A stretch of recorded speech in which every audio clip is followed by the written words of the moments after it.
Hello again, class. Dr. Mike Burford here, wanting to talk with you today about schizophrenia spectrum and psychotic disorders. I know several of you have expressed interest in these types of disorders, and they are indeed an interesting lot. I want to remind you that the information from this lecture comes from the DSM-5, as you will be using it in your clinical practice, and so it's important to me that you're familiar with what's in there. Want to remind you that I don't expect anyone to memorize it, but I want you to know enough about it so that you're able to use it as a resource and say, well, okay, schizoaffective disorder, what is that? And then to be able to go look it up and say, well, okay, I know how to use the DSM-5 well enough to understand a little bit more about schizoaffective disorder diagnosis and exactly what it all comprises of and that kind of thing. Also, I want to remind you to always consider differential diagnoses for each disorder, because several of them can mirror one another in certain aspects and characteristics. Sometimes you have to be pretty careful and discerning between some of the disorders. And want to remind you that if a person is intoxicated or under the active influence of drugs, then it's hard to make a diagnosis there as well, because sometimes substance abuse can present characteristics that appear to be other disorders. Finally, I want you to remember that sometimes, and especially with the types of disorders we're talking about today, that symptoms for each disorder may not meet the time requirements for that disorder if a successful intervention has occurred. Medications, that kind of thing. All right, so key features for psychotic disorders include delusions, which are fixed, inflexible beliefs that are held regardless of conflicting evidence. Now, I've got a couple of friends who I disagree with politically, and I might even begin to think that perhaps they're just delusional because they're pretty inflexible in their beliefs, regardless of the evidence I provide that their candidate is a poor choice. And I could argue that they're delusional perhaps, but not really. You know, they're not really delusional. And then we have hallucinations,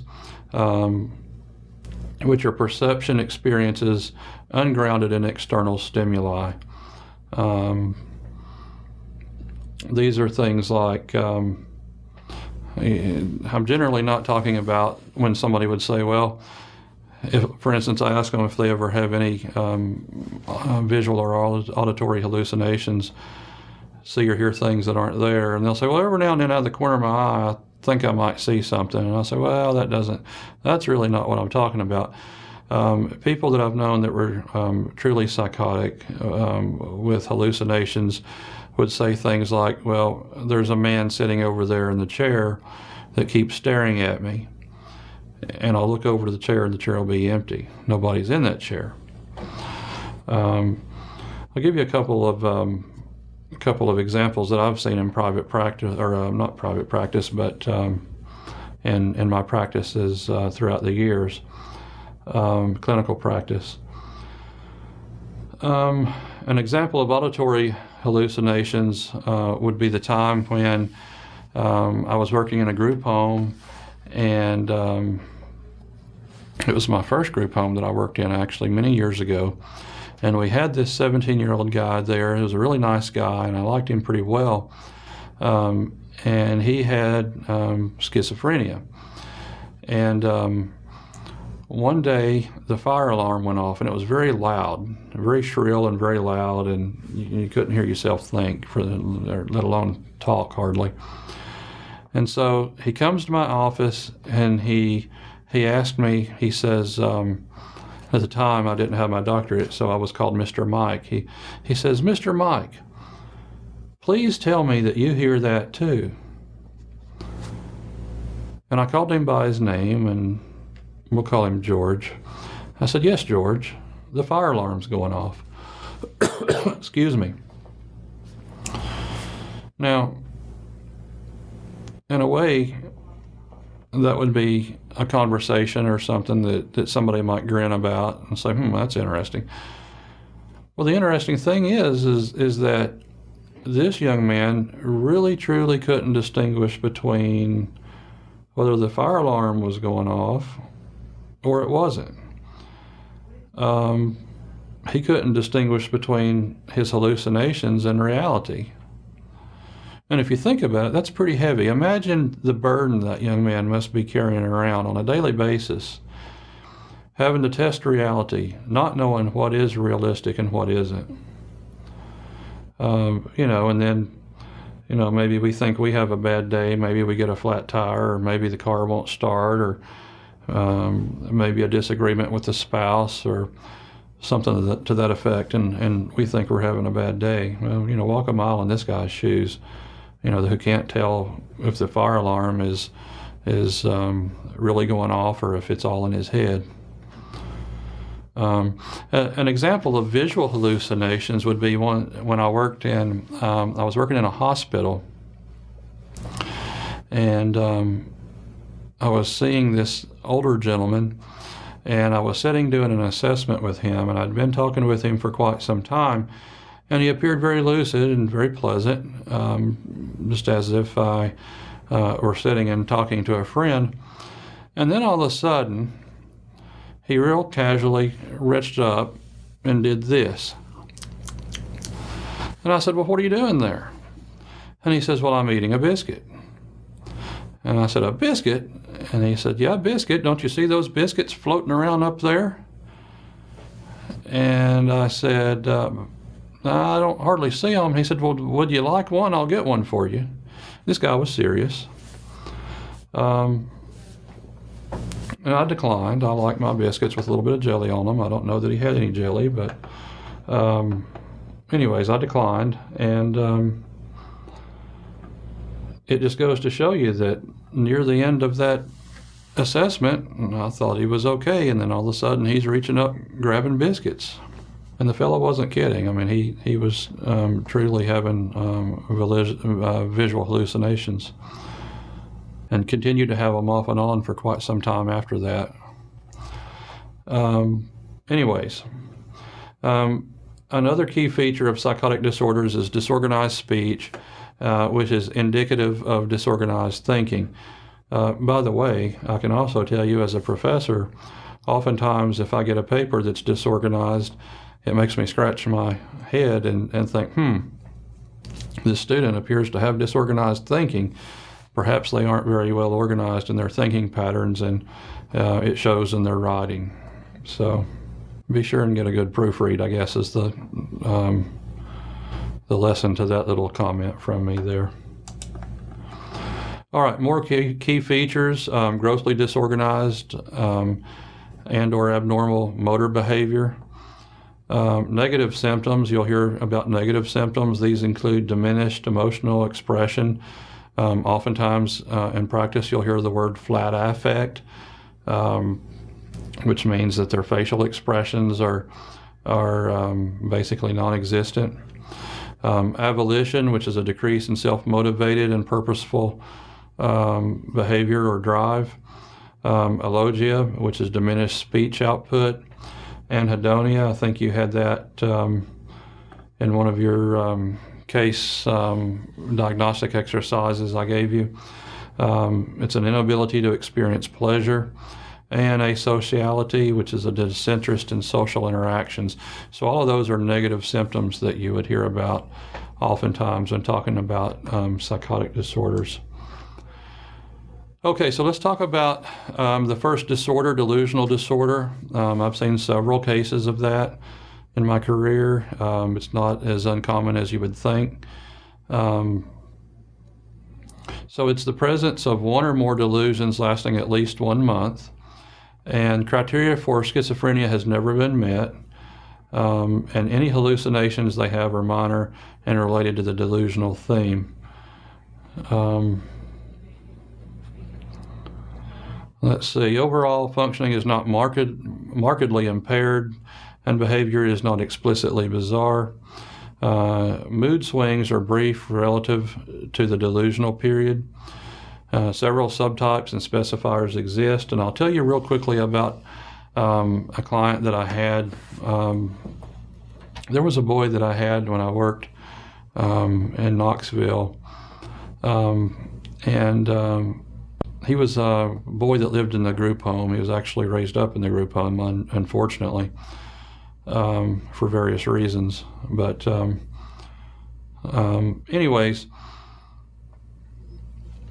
I remember when I first met him, he wasn't my client, but I would see him standing about sometimes if I made my way through the day hall or whatnot. And after a while, he somehow got to know my name and would speak to me, and I would say hello back to him. And on small occasion, I would stop and have just a real short chat with him. And so one day he was pretty excited. And I asked him, I said, well, you seem fired up. What's going on? And he says, oh, man, I'm excited. I get to get on an airplane later today, and I have a pass to go visit some relative somewhere. I forgot where it was. And he said, my relative is sick, and I forget the severity of the problem, but bottom line is that he was going to, later that afternoon, leave and be taken to visit a relative. And I thought, well, it's a bit far-fetched to be getting on the plane, but I know that in the past things like that have happened, and so, okay, I'll take that at face value and wish him a safe trip and blah, blah, blah. Well, I saw him again later on, and we exchanged pleasantries, and eventually I learned that no, he hadn't taken a trip, and all of that. And then I thought, well, he just plain old lied to me, just lied. And so I know now not to take much credence with what he says. Well, eventually he ended up on my caseload, and then as a halfway decent clinician, I decided to look in his chart and look at his history and learn all I could about him. And one of his diagnoses was a delusional disorder. And sure enough, it was an accurate diagnosis because over time he would tell me, for instance, that he had a friend that lived down the street, and together they were working on a truck, trying to restore some truck, and he was excited about that, and he would go on and on about it, and would have other kind of delusions. I remember a couple of times he would tell me that he was having friends that were going to stop by and pick him up, and they were going to go somewhere and all that. And of course, first thing that popped into my head is, oh Lord, he's about to run away and somebody's going to pick him up, and so we would have to be mindful and watchful of that. Of course, it never happened. And so I began to understand about delusional disorder and how serious it can be and what that can look like. This is a kid that was a very nice, pleasant kid. Couldn't help but like him. Fairly well behaved, didn't have much trouble at all out of him. But he would spin these terrific stories, and a lot of times they were very plausible stories. And the biggest problem I had with him is that staff oftentimes wouldn't understand that he truly has a delusional disorder and that he's not just willfully lying to cause mayhem or to manipulate and that kind of thing. So that's the boy it seems like he had 100 stories. Anyways. I could say more about him, but I won't. It's irrelevant to our purpose. Okay, let's talk about brief psychotic disorder for a minute. With this disorder, either delusions, hallucinations, and/or disorganized speech are present. There's grossly disorganized or catatonic behavior that may be present. If we were in class, I would ask you what catatonic means. And so what I'll ask you to do, if you don't know, is I'll ask you to look it up.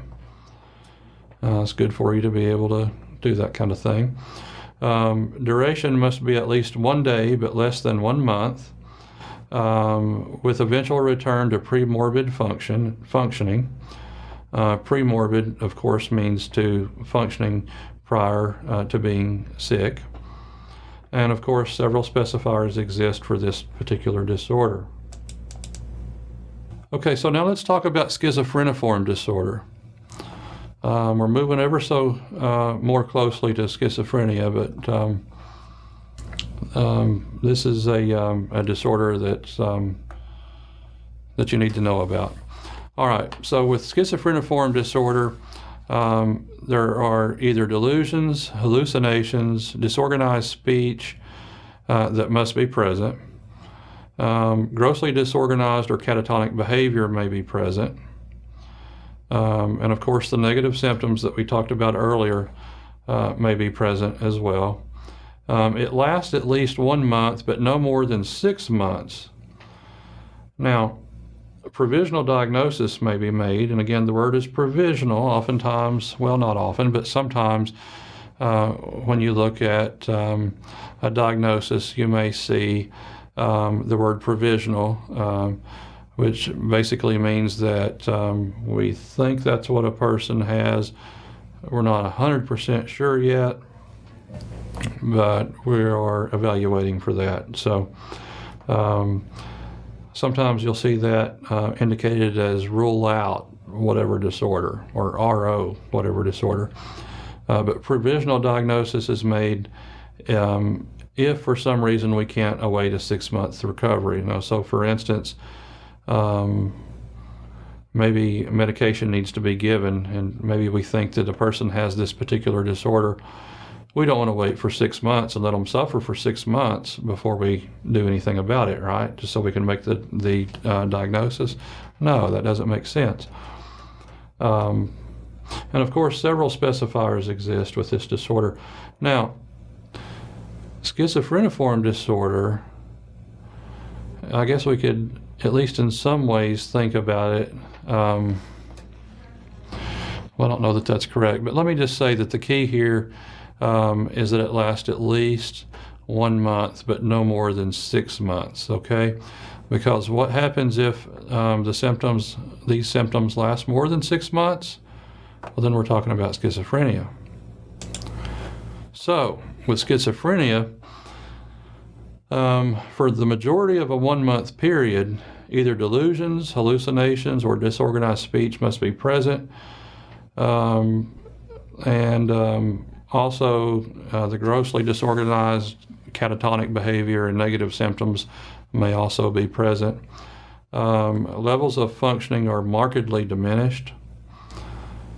I have seen that with the people that I've had that had schizophrenia, and I've had several of them.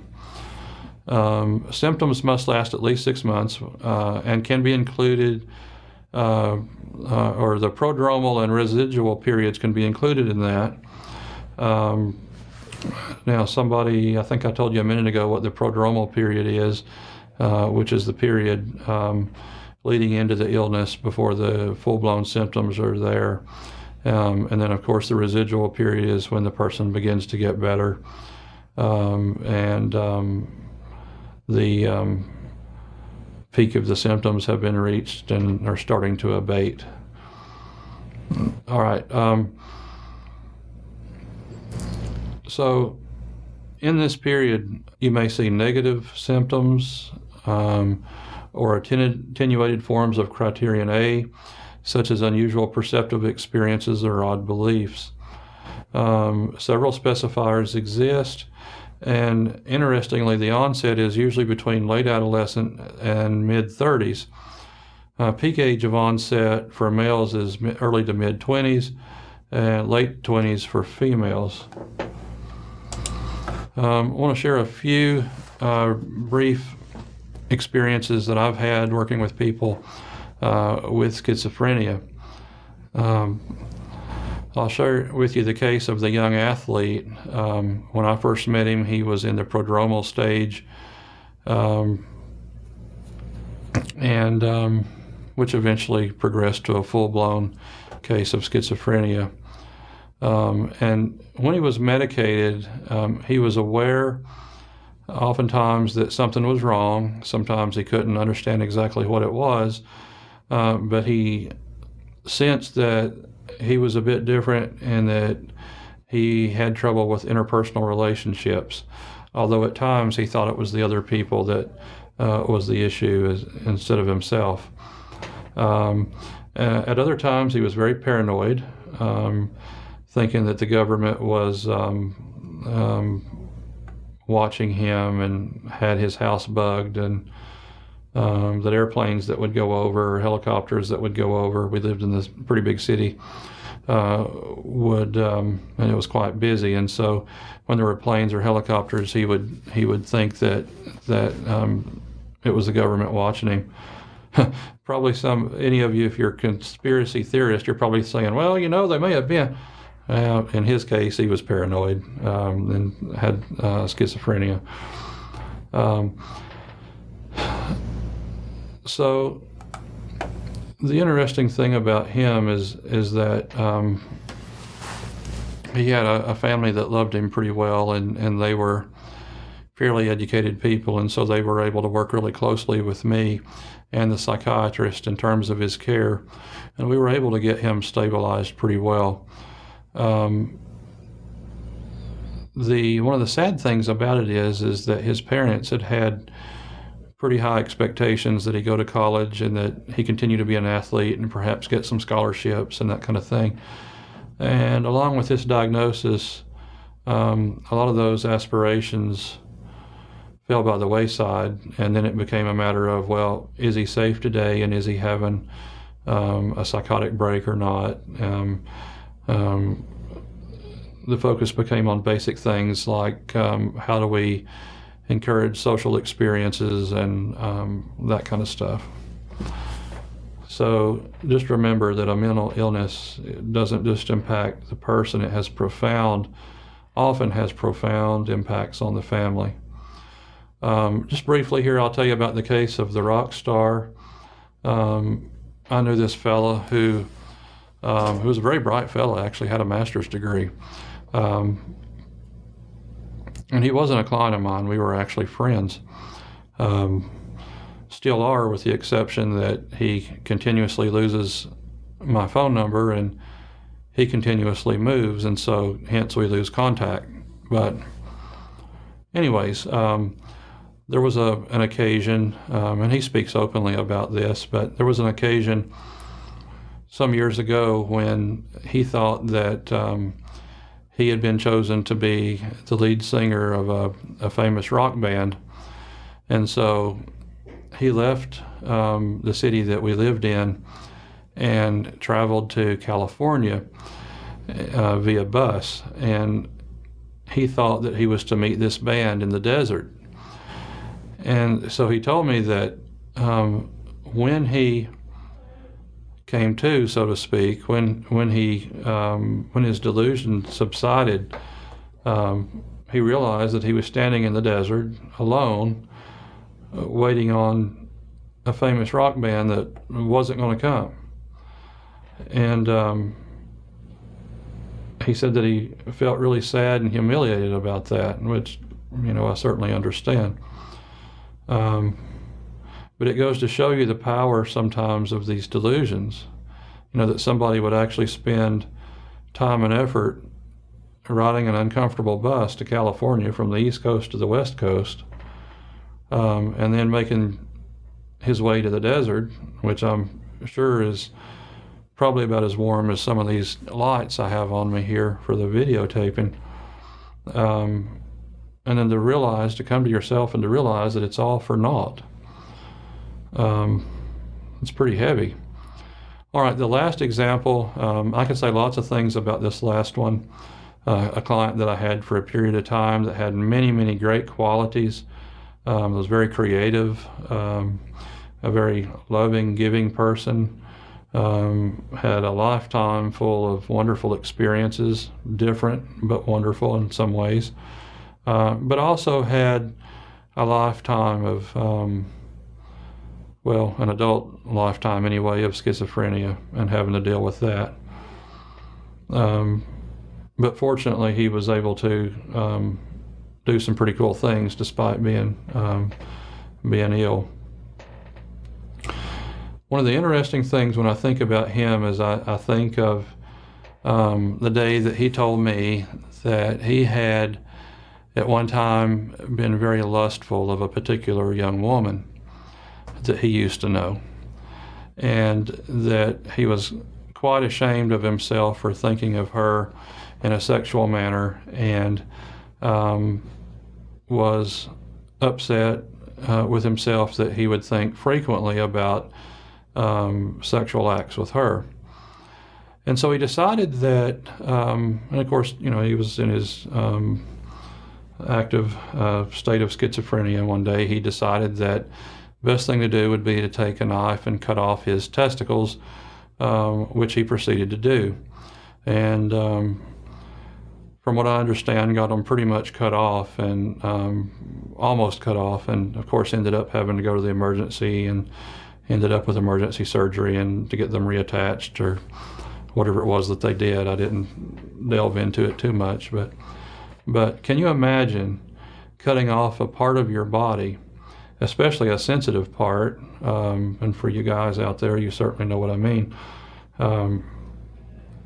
But could any of you imagine being delusional enough and sick enough to say, well, okay, I'm going to cut my body part off with the idea that it'll give me some kind of relief? And so that just goes to show you the level of severity that we're talking about sometimes, people with schizophrenia. And incidentally, I want to remind you that most people with psychotic disorders and schizophrenia aren't dangerous to you. Well, there are a few examples where that was the case, and of course it hits the media and gets blown up and all that, but most people with these disorders are just that. They're people, and they're trying to handle their problems the best they can.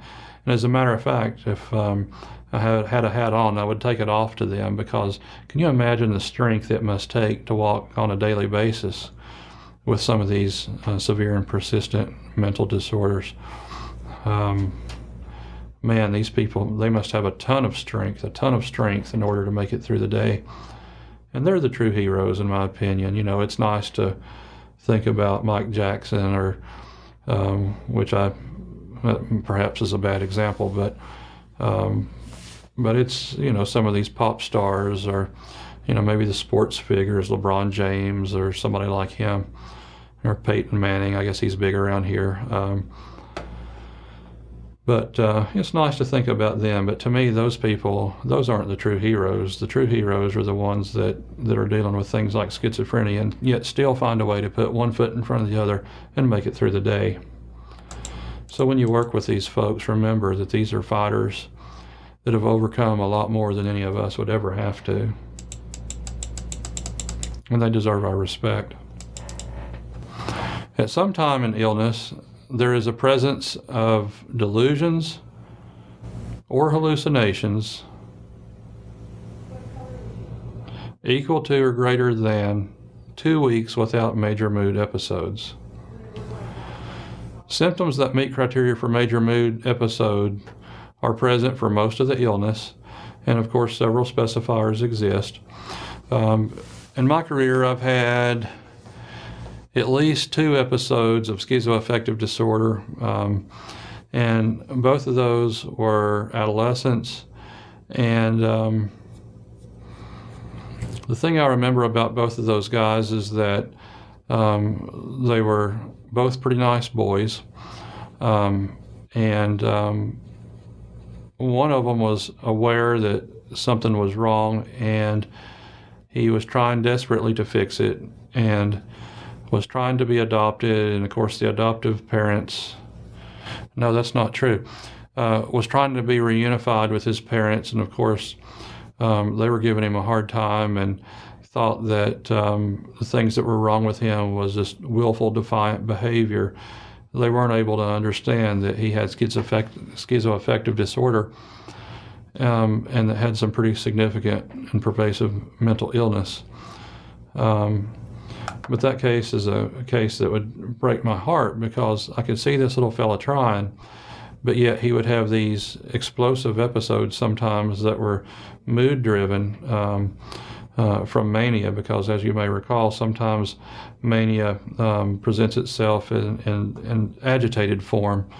And so he would have these explosions, and then of course he had bizarre thinking sometimes too, and some delusional type things going on. And so sometimes he wasn't very reasonable at all. And again could be explosive, and so he was very difficult to manage. But again, he was a really nice guy when he was not having one of his episodes, and so he was really struggling. The other person, I remember being very much unaware of what was going on with him.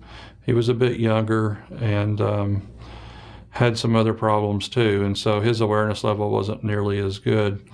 Fortunately, he had a an adoptive mother who was on top of things and understood that this person, her son, had a pretty significant mental illness, and was able to work to manage him. Although I remember that he did push her to the breaking limit several times, and as he became older and bigger physically, became more and more of a problem in terms of management, safe management.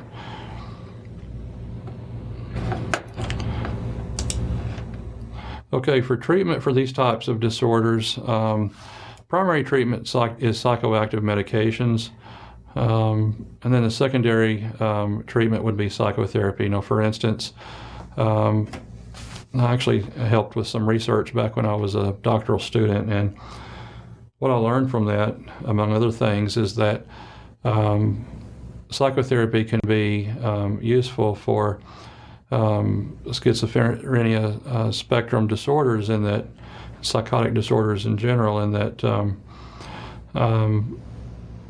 when a person is no longer actively psychotic, a lot of times they'll have anxiety because they're not quite sure when the next psychotic break's going to come, and it can be nerve-wracking. And so we address the anxiety, and we work to put support systems in place and that kind of thing. They can also be quite depressed and anxious, for that matter, because they have not developed, because of their illness a lot of times, they have not developed social skills that an ordinary person, a normal person, whatever that is, a normal person would have. And so a lot of times they don't have the social support system, or maybe they haven't had romantic relationships or been able to maintain those, or a lot of times they haven't been able to maintain employment, or sometimes obtain an education that they would want. A lot of times they have to be in assisted living, those kind of things, and so it causes some depression. And so we work on that in psychotherapy as well. And one of the things that I was taught, although I think there may be some new research out on this now, so I'll leave it up to you to look that up. Again, a skill you need is to be able to look up research and apply it. But at one point in time, and it very well still may be acceptable practice, at one point in time we realized that trying to do any kind of in-depth psychotherapy with somebody that's psychotic is ill-advised, and can actually serve to worsen the condition, to agitate them, that kind of thing. But again, don't take my word for it. Get in the databases and the literature and look it up. It's important for you to do that, to have that skill to do that anyway. And again, I want to remind you that information is taken from the DSM-5. Okay, well, I hope you guys have a great day, that you're studying hard, that you're reading your assignments. I hope you're enjoying the diagnostic exercises. As you're hopefully learning psychopathology can be a very fun and interesting class. So, all right, carry on.